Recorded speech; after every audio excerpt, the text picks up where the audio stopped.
Ang Ilog Pasig ay isang mahalagang ilog sa Pilipinas na nag-uugnay sa loob ng Maynila at Laguna de Bay. Ito ay may haba na humigit kumulang 25 kilometro at dumadaan sa puso ng Kalakhang, Maynila. Sa kasaysayan, ito ay isang mahalagang daan ng transportasyon at kalakalan. Bago pa man pamahayan ng mga banyagang mananakop ang Pilipinas, partikular sa kapuluan ng Luzon, ay itinuturing ng namamayagpag na sentro ng komersyo at tulay na nagbubuklod sa ilang pook at pulo bilang lunduyan ang Ilog ng Pasig. Ang kilalang mga kaharian ng mga Namayan, Maynila at Tondo ay naitatag at matatagpuan sa kahabaan ng Ilog Pasig. Ang Tagalog ay tumutukoy sa mga katutubo mula sa isla ng Luzon. Ang taga-ilog o mga mamamayang naninirahan sa ilog o tabing ilog. Kaugnay nito, tinayo ng mga Kastila ang Malacanang, sinasabi na halaw mula sa salitang Tagalog na may Lacandian, upang maging tirahan ng pinakataas-taasang opisyal ng mga Kastila. Ayon sa ulat ni Felipe de Govantes, nangangahulugan ng Malacanang na Place of the Fisherman, sa kadahilanang nakatayo ang Malacanang sa kahabaan ng hilagang bahagi ng Ilog Pasig. Noong 1972, pinatotohanan ni Maramag na ang pangalang ito ay mula sa wikang Tagalog na mamalakaya o fisherman. Sa ngayon, ito na ang nagsisilbing tirahan ng Pangulo ng Pilipinas. Naging daungan din ang ilog ng mga transportasyong pantubig at may malaking ambag sa higit na pagpapayabong ng ekonomiya sa lugar sa pamamagitan ng kalakalang galyon ng Manila, Acapulco. Ang ilog rin na ito ang nagbukas ng pinto bilang pangunahing daungan ng mga transportasyong pandagat na nag-aangkat ng mga produkto at nagdadala sa mga tao mula sa loob at labas ng bansa. Sa haba nito, dinaraanan nito ang mga lungsod ng Manila, Makati, Taguig at Mandaluyong. Sa mga pook na nabanggit, umiiral ang pangmatagalang impluwensya ng Ilog Pasig, hindi lamang bilang karaniwang sentro ng komersyo at multilateral na komunikasyon noon, kundi bilang ubod ng sibilisasyon.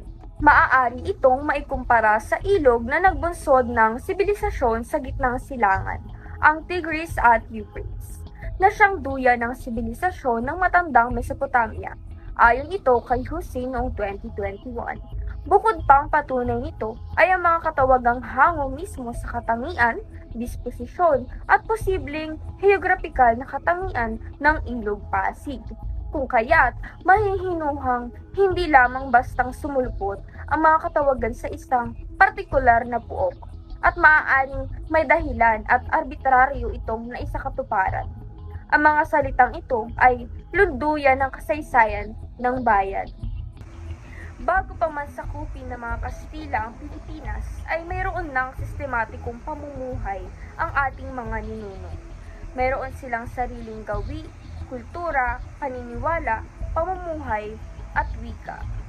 Sa kasalukuyang anyo ng Kalakhang, Maynila, ay mayroong palang dating umuswong na sistematikong lipunan na tila nabura na ng panahon. Ilan sa mga kahariang namukadkad dito ay ang Maynila, Tondo, at Namayan. Ang Maynila. Ang pangalang Maynila ay mula sa salitang nila, isang uri ng halamang mabulaklak na tumutubo sa baybayin ng Look. Ito ay ginagamit para gumawa ng sabon para sa pakikipagkalakalan. Nanggaling ito sa salitang Maynila na may unlaping ma, na tumutukoy kung saan ang isang lugar ay mayroong isang malagong bagay. Ito ay tumutubo sa baybayin ng isang Look. Sangkap ito na ginagamit sa paggawa ng sabon. Ito ang ikinakalakal ng mga naninirahang lokal sa lungsod.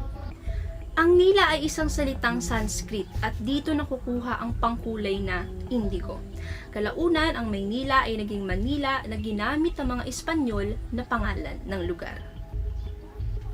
Kung iuugnay ang etimolohiya ng Maynila sa kasaysayan, napaliligiran ang lungsod ng Maynila ng mga tindahan at opisina. Ito ang tagatanggap ng mga ikinakalakal na produkto mula sa mga dayuhan. Ang mga Malay ang isa sa mga kilalang mangangalakal na dayuhan. Sila ang nagbansag sa Maynila ng pangalang Seludong o Silurong. Nangangahulugan ito na Maynila ang kabisera ng kaharian ng Tondo. Nananatiling kabisera ng bansa nang maging kolonya tayo ng mga dayuhang mananakop. Naging matunog pa ang pangalang Maynila nang makilala sa mundo ang kalakalang Maynila Acapulco.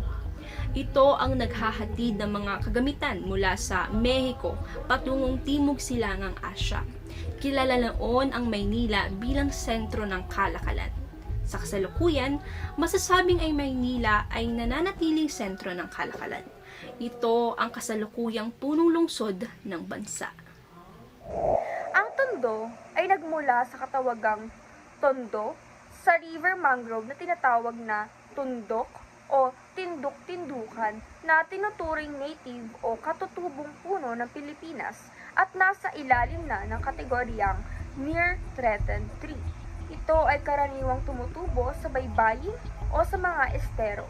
Ang Tondo ay matatagpuan sa tapat ng baybayin ng Maynila, partikular na umuugnay sa hilagang bahagi ng Ilog Pasig. Sa silangang bahagi ay ang Estero de Vitas at sa hilagang silangan ay ang Estero de Sunog Apo. Tinuturing sinaunang daungan ang tapat ng baybayin ng Maynila na nasa bahagi ng Tondo. Noon pa lamang ay buhay at mayaman na ang pakikipagkalakalan ng ating mga ninuno sa India, Malaysia, China at Brunei. Nabanggit sa Lagunang Copper Plate inscription na mayroon ng pamumuhay o kaharian sa Tondo noong 1900s. Bahagi ng nasasakupan ng lumang kaharian ng Tondo ang Pampanga, Bulacan, Rizal at Malabon. Ito ay mayroong mas malawak na ugnayan dahil sa politikal na pakikipag-ugnayan sa Borneo. Inilarawan naman ng Prailing Agustino, Martin Derada, ang mga Tagalog bilang mga mangangalakal kaysa sa pagiging mandirigma. Isa pa sa mga namakadkad na kaharian ay ang Namayan o Sapa o May Sapan na naghari sa mga lugar na dating kabilang ang Mandaluyong, Makati, Pasay at ilang distrito ng Maynila. Ang Pandacan at Papo ayon sa pagpapakahulugan ni Francisco 2013. Natatagpuan ang sinaunang kaharian sa pampang ng Ilog Pasig. Sa Makati, ang nakatuklas sa lugar ng Makati ay si Don Manuel Lopez de Legazpi, tagapagtatag ng Maynila at ang unang gobernador general ng Pilipinas. Tinanong niya mga katutubong na ninirahan dito at sinabi ang mga ito na river's tide was ebbing by the residents. Nang ibig sabihin, Makati na, kumakati na. Sabay turo sa Ilog Pasig na nagpapakahulugang ang tubig ay bumaba na o bumababa na ang tubig sa ilog. Sa pangsakop ng kaharian ang Mandaluyong, pagawang lahat ng unlaping ma sa salitang ito ay nagsasaad na pagkakaroon ng isinasaad na salitang ugat. Ang salitang ugat ay daluyong na karaniwang nakikita sa bahaging nadadaanan ng Ilog Pasig. Sa Proto-Philippine language, ito ay mula sa salitang daluyun o tidal wave. Ay sa pangpaliwanag ay sinasabi sa mga tradisyonal na kwentong pinangalanan ng mga Kastila ang lugar batay sa ulat ng isang nabigante o navigator na nagngangalang Acapulco na nakakita sa mga burol na mistulang nag-anyong alon na madalas pinapalo ng daluyong.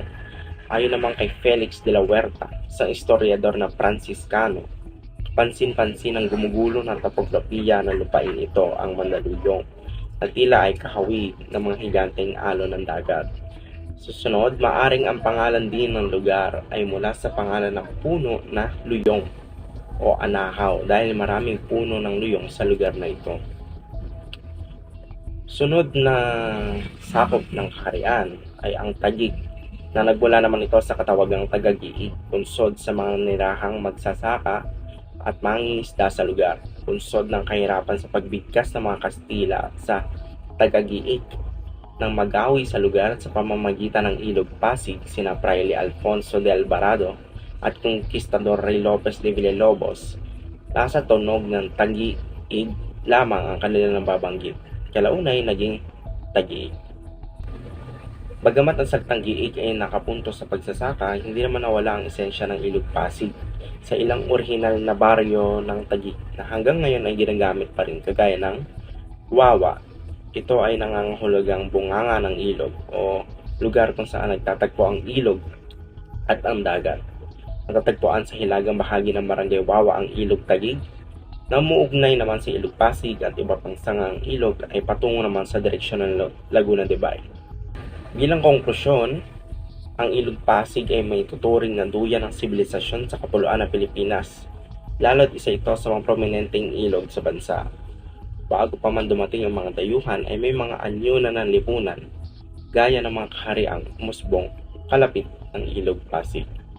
Sa kanilang itinatag ng sistema, tinatag ng mga Kastila, partikular sa pagpupuo, may kaugnayan ng paglikha ng mga pueblo sa mga lugar na malapit o kaugnay sa ilog o anumang anyong tubig. Ito ay karaniwang pinagigitnaan ng parokya o simbahan gaya ng Simbahan ng Tondo, San Pedro Makati Church at St. Paul Parish Church, at San Felipe Neri sa Mandaluyong, Simbahan ng Santa Ana. Sa makatuwid ang mga salita, katawagan, termino at wika ay sumasalikop sa danas at katangian ng lugar. Sa sitwasyon ng Ilog Pasig bilang sentro, ang mga katangiang dulot nito sa mga karatig na bayan ang naging hanguan ng mga katawagan at termino, marahil bilang tanda ng epekto nito sa mga karatig na bayan.